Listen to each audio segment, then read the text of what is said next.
Let's continue the conversation with Torie Clark, Nancy Pfotenhauer, Kevin Madden. I want to ask you about the roller coaster race that we're all living through. Here's the latest Gallup daily tracking poll. Governor Romney at 35%.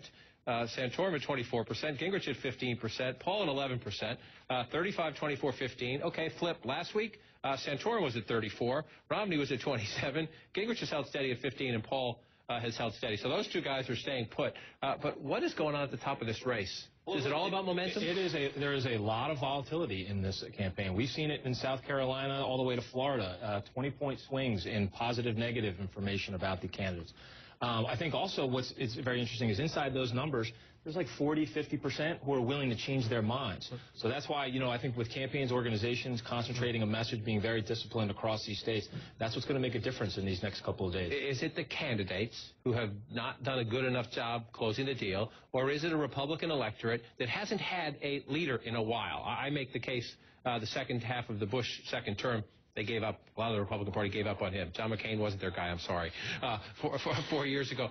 Is it the voters, or is it the candidates, or is it both? I think it's probably a little bit of both. I think the most unifying factor among the Republican Party is the rejection of Obama. And that's why I think ultimately, no matter how confident the Obama campaign sounds right now, I think they're going to see a very united and a very motivated opposition moving forward. And I have to say, I think Romney's will eke it out. I mean, maybe if you were to equate him with a football team, you'd say he's got an excellent defense and his offense is like 3 yards and a pile of dust. But he's going to get there. I think he will.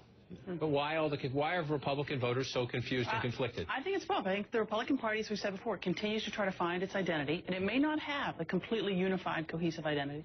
You have candidates who are not the strongest consistently over time. I think we continue to see this roller coaster. I don't see any reason for Newt Gingrich to get out.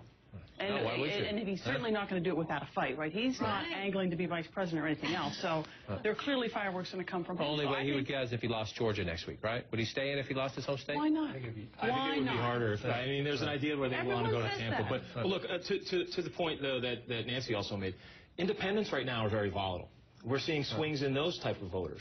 And I think to Nancy's other point, the person who is zoomed to the top of this pack every single time has been the candidate that has prosecuted the case the best against Barack Obama. Right. And that's why we've seen them go up and we've seen it go up and go down, because a lot of people have shared that manner.